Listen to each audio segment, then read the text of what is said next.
Hey guys, today I'll be reviewing the Blackberry Passport, and I want to review this phone because I think it's a really good phone. I've actually been using it as my secondary phone. My first and primary phone is still the Sony Xperia Z3 Compact, but I think this is a pretty good phone, and I've been using it for a while now, and let me tell you the reasons why I like it. So first of all, the Blackberry Passport is distinct because of its square display. This is a 4.5 inch by 4.5 inch display, which is very unique in the business because many phones have rectangular displays.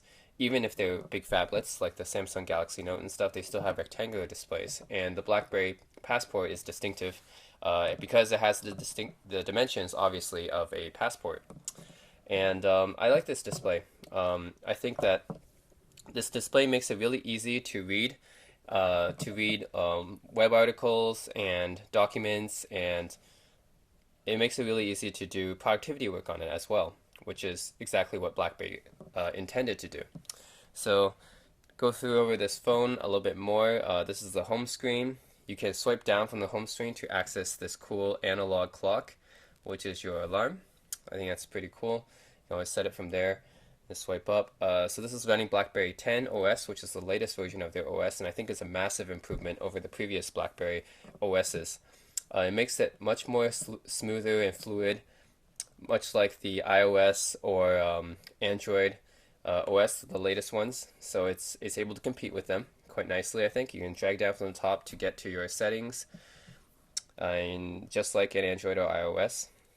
And to multitask, you can basically go into anything like and go into a browser and then just swipe up from there, and then I'm back into my home screen, which is basically my most recently used apps. This keeps a list of most recently used apps, and I think it's amazing. It's a good idea to have that. You can access your camera and your phone from here. You have the BlackBerry Hub, which basically puts all your emails and notifications in one bucket, which is really cool. And the BlackBerry Passport is BlackBerry's primary phone, their flagship phone. And as such, they basically put all the high specs on this phone. This is probably BlackBerry's highest spec phone ever. And they put a 13 megapixel optical image stabilization camera on the back.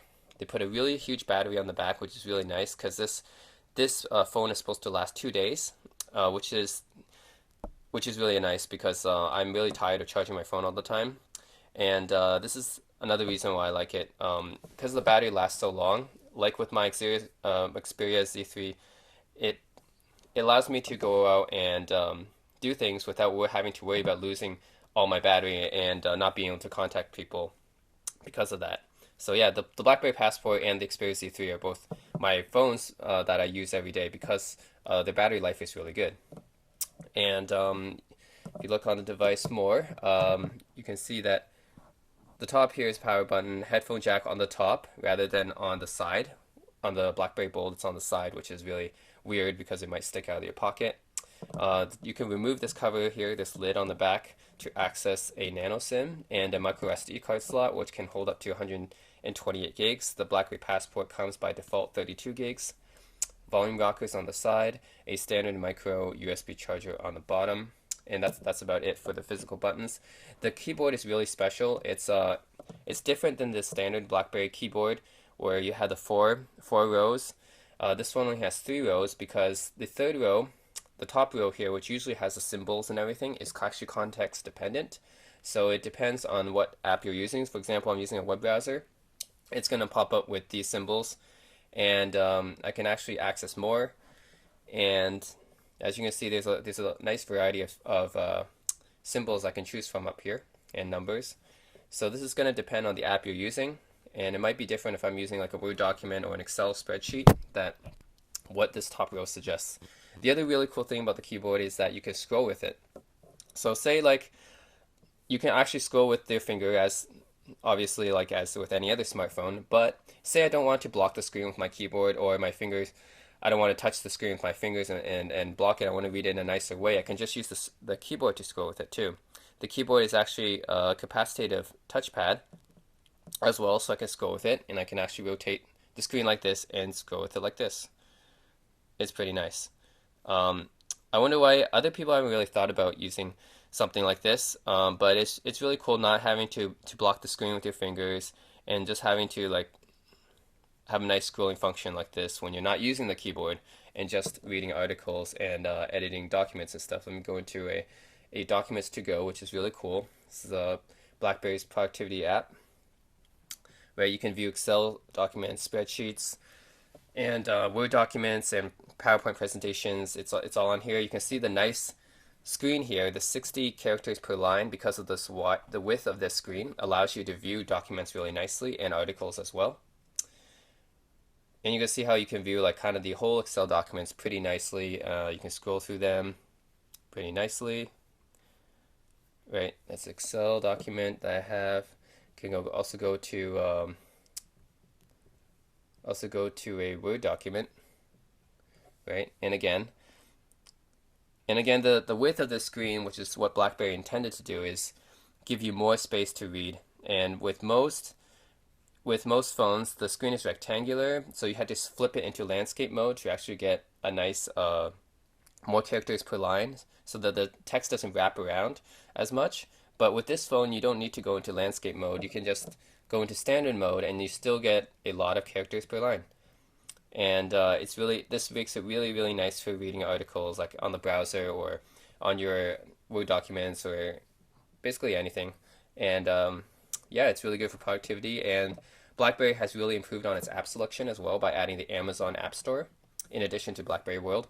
So it's not like before where BlackBerry had like nothing. Now you can actually get Amazon apps, which, it's still not as wide a selection as Apple or Google, Android, but still you get more apps than before. I have WeChat, I have Spotify, WhatsApp, even Mint is there. So that's not too bad. It's definitely better than before.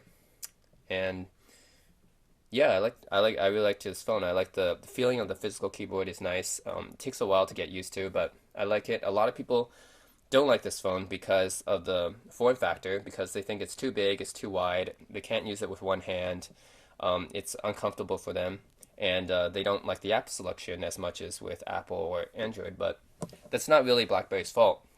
They at least tried to get more apps by getting the Amazon App Store, and the form factor, I think it's not that bad as people think, and I can actually use this with one hand too.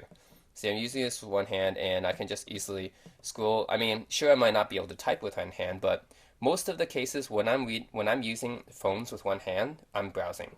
So basically, I'm going to the browser, and you go to something like this. So you go to a different website, and then I'm just browsing. So this you can do with one hand, no problem, because of the capacitive touchpad embedded in the keyboard here. It's no problem. You can even do this and flip into landscape and browse with one hand. So it's not that bad. It's only with typing you probably need two hands to do, but browsing one hand is not a problem. And this does fit in my pocket pretty nicely. So I don't think that it's really the size of the passport is not a problem for me anyways. It might be for some other people, but at least for me the dimensions is fine, and I like the size of the screen, and it makes it really easy for me to view documents, edit documents, look at articles, read things, and it's good enough for me. The other thing is some videos might appear letterboxed when you use YouTube because of the aspect ratio, but again, that's not really been a big concern for me. And all the apps are here except for Google Hangouts and KakaoTalk, which is why this is not my primary phone. If it had two more apps, if it had the Hangouts and KakaoTalk, then it would be my primary phone easily. So that's the only reason why I'm not using this as my primary phone, is it doesn't have those two apps. But other than that, this is a great phone, and I regularly use this along with my Sony Xperia. And yeah, that's about it. And if you have any questions about this phone or with BlackBerry or with any of my other devices that I review often, then let me know. And as always, thanks for watching. And one other thing I like to mention is that the specs that BlackBerry put on this phone is as equal or superior to any other company's flagship phone. So they put the latest 801 Qualcomm Snapdragon on this, which is blazing fast. And they also put 3 gigs of RAM, which is a lot more than than most other phones out there. Like most phones have 2 gigs of RAM, and the iPhone 6, for example, only has 1 gig of RAM. But BlackBerry put 3 gigs of RAM on this thing, which allows multitasking to be very, very smooth. And yeah, they put a nice 4.5 inch by 4.5 inch, 453 pixels per inch. They packed the resolution on this thing so that it's really nice when you look at pictures, video, articles, etc. It all looks really nice. In addition to the 13 megapixel camera, which is the highest resolution and best camera that BlackBerry has ever put on a phone. So in terms of specs, this phone is definitely top of the class as well. And yeah, that's about it. That's all I wanted to say too.